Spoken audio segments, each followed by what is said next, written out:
नमस्ते sir, मी advocate वैभव Rajendra Kale.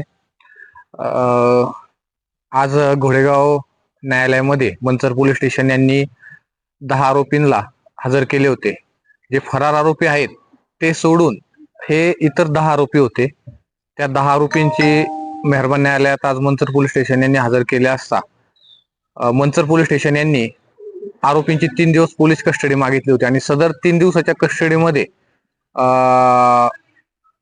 Manchar police station यांनी जे मुख्य आरोपी आहे हिंगे यांचे आणि ह्या आरोपींचे काही आर्थिक व्यवहार आहेत का, तसेच त्यांच्या रजिस्टर नोंदी ज्या मशिनरी आहेत त्या जप्त करणे आहेत.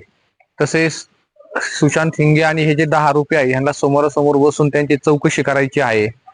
तसेच जे मोबाईल जप्त झाले आहेत ते मोबाईल फॉरेन्सिक लॅबला पाठवायचे आहेत, त्याचा अहवाल येणे बाकी आहेत. आणि इतर कोणाला त्यांनी मदत केली आहे का, अशा वेगवेगळ्या कारणांसाठी त्यांनी कस्टडी मागितली होती.